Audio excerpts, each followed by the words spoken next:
Oh, Yeah. What's No? I do. You well? Fine. How are you?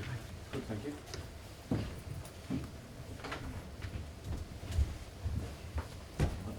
Everyone ready? Yeah. Can I ask you about the coin throwing incident? We've heard from other clubs over the weekend. There seems to be a spate of it at the minute. Towards Jack, I think. What have you had an investigation? Or? I've not had an update, to be perfectly honest. I don't know if there's. I think the referee obviously was going to report it. I think. Don't know officially if that's actually happened, but I would imagine so. But truth is, I've not had an update. Obviously, something happened. Coins were thrown in Jack's direction, so the referee needed to make note of it. Obviously. Seems to be a space of it, doesn't Well, I think Chris if Brunton. yeah, I think it's probably copycats. It's some idiots just getting in their mind that it's happened before, and it's a big laugh, and you can get a little bit of press and tell your mates in the pub what you've done, but it's ridiculous, really. And I think, unfortunately, there's people out there that take pleasure and amusement from possibly harming individuals. So it's a sad state of affairs, really. It can hurt. We've all seen it. We've seen it before. Hughes, I think the referee, I think Scotland, whatever. What do you say to players to do? Is it just a situation where it's mandatory? You let the referee know, and then. Yeah, I think that's the top and bottom of it.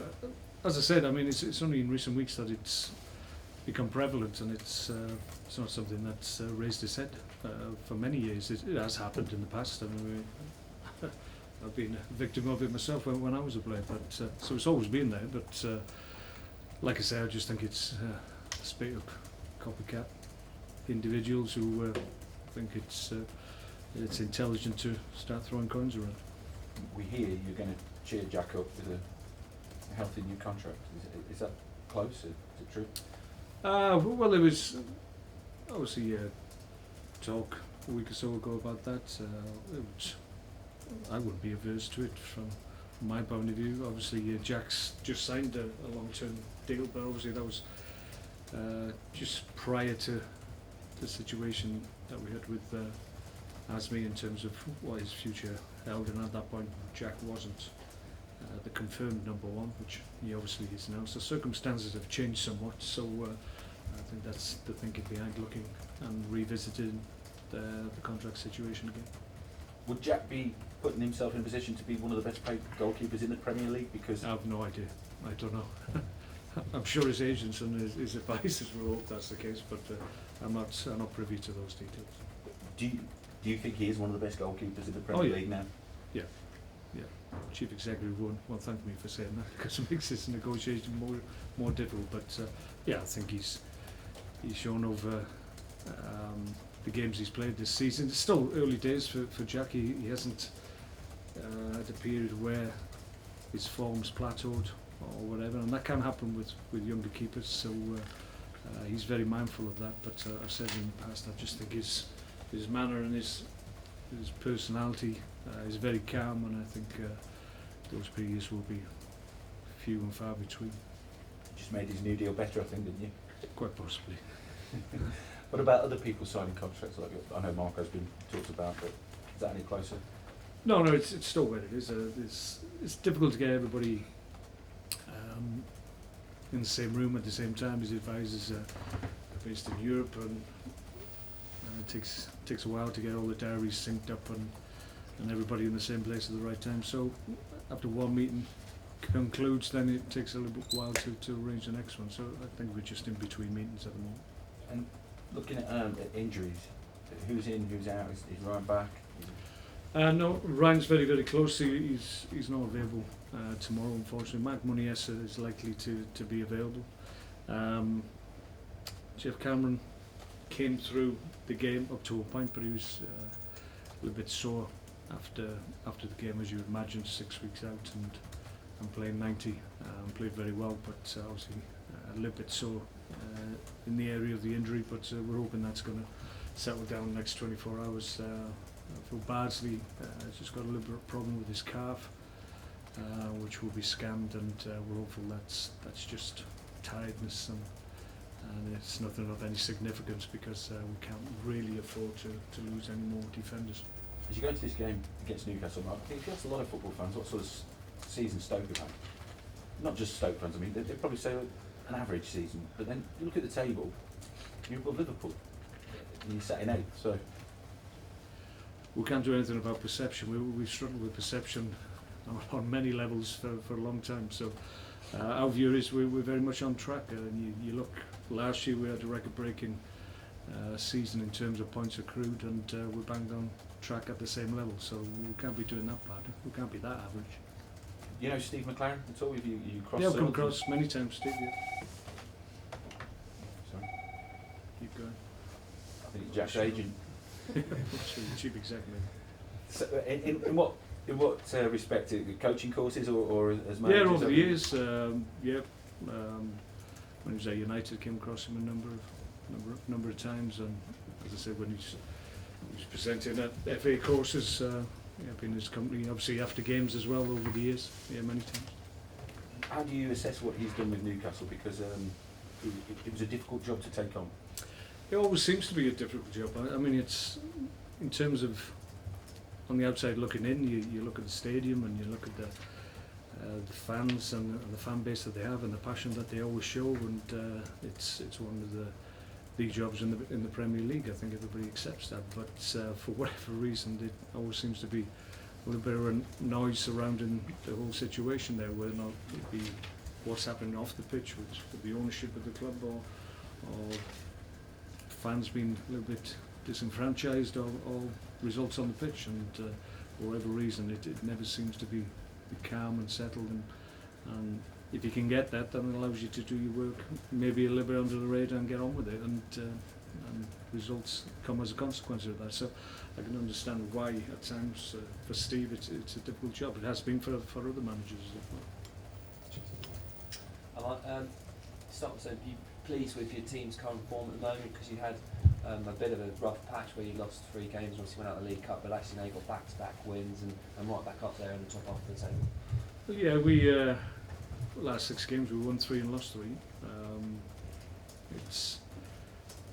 It was important. Obviously we had three results against good teams. Leicester away and Man United away were always difficult fixtures, and we weren't good enough on those 2 occasions, and we got caught out at home to Everton as well.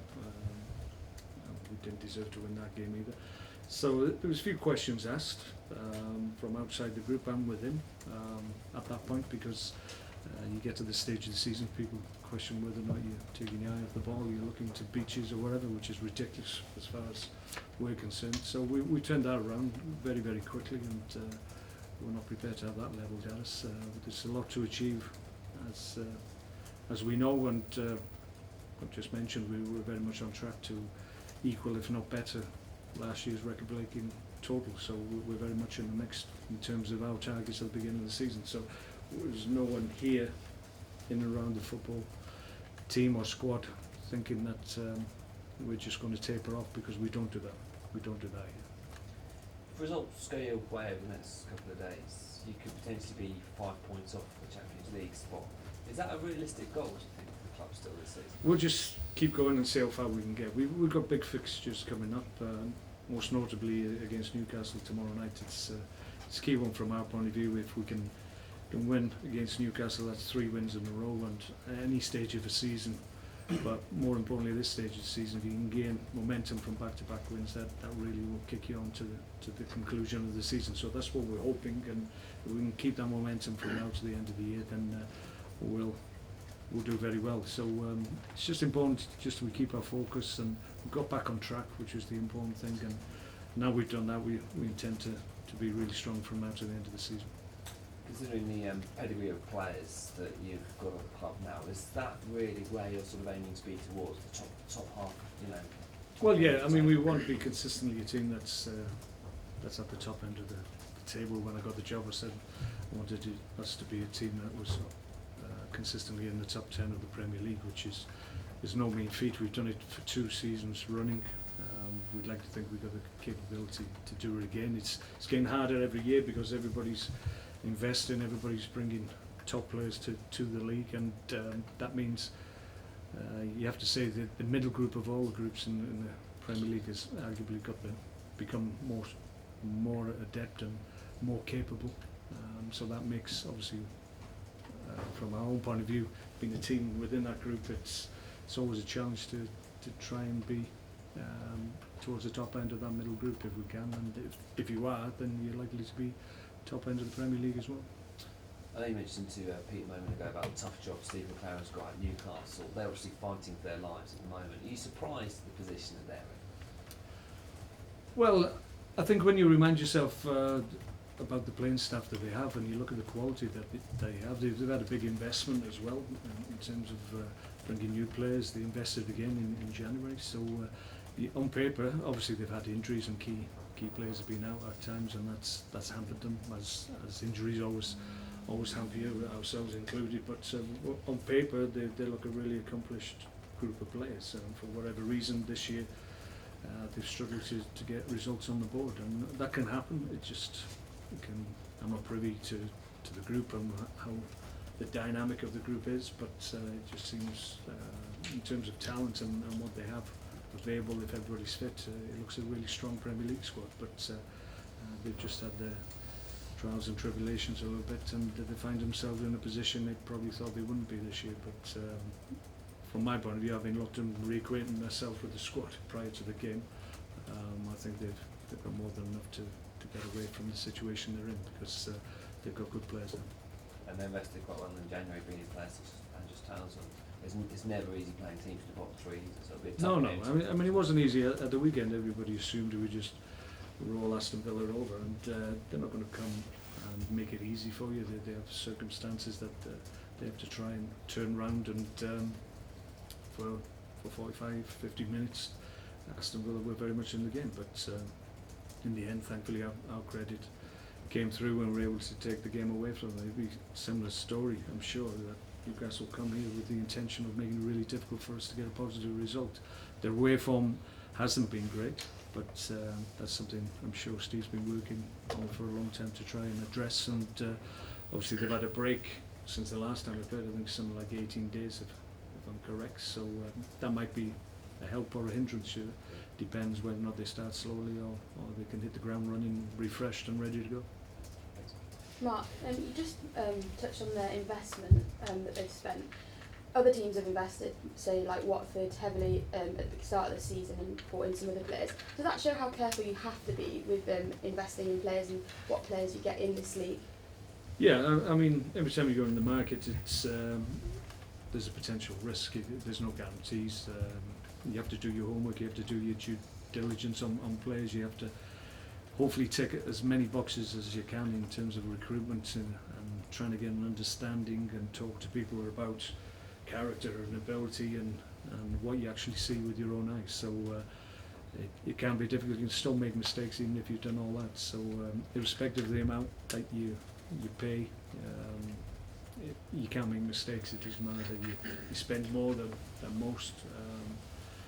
It's about hopefully making sure that the mistakes are few and far between, but there's no guarantee when you go into the market, and when you're obviously pitching big sums at players and your club is backing you, then you like to think you get more right than wrong, because if you do get more wrong than right, then you can find yourself being questioned, because obviously clubs will back you if they think you've got a good eye and you bring good players to your club. But it's not an exact science. It can be different. Talking about investment and the players that you brought in, I know that Marco spoke to the Sentinel at the weekend, and he said about it being a family and a family feel at the club and how much he's enjoying it and his desire.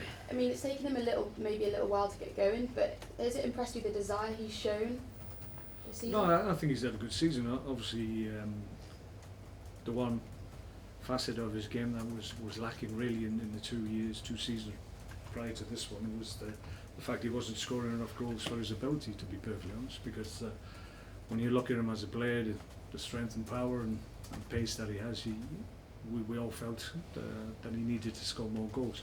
Thankfully this year he's understood that himself and got himself in positions where he was able to get on the score sheets, and he's actually enjoying that part of the game now, and that's making people possibly sit up and take notice about his ability and what he's doing. So he needs to continue that. It needs to be something that is normal for him. It can't be a one-off season. He needs to keep on getting on the goals trail as regularly as possible. If he does that, then he'll be successful along with us. He also talked about it's not just players like him and Shaq and Bojan and Afellay and Imbula. It's about the whole team, about the whole squad. And a part of Leicester's success is, they've had Mahrez and Vardy, but it's been about the whole team, about the squad. And do you feel like your team could reach the same kind of success if they have that similar feeling, like Marco said? It's vitally important that you have a group that's strong together, and within a group of 25, with young players as well, 30-odd players that can come in and help you on Saturday. Not everybody's going to get on every single time. It's impossible. It's just what it is. But what you need is respect and trust of your teammates, and if you have that, you don't particularly have to like them or go out socially with them. But as long as you respect and trust them when it comes to a Saturday, then you've got a chance. And we've got a really strong group in that regard, and I'm really pleased with obviously Marco's words, because I think that illustrated very clearly how strong the group is together. And if you have that, then you've got a good platform and a good base to work from. But if you haven't, then it becomes mightily difficult to have any kind of success or decent season, because too much will go against you. Thank you. Mark, is Glenn going to play in a protective mask? I'm not sure, to be perfectly honest. He started wearing it today and then threw it away. So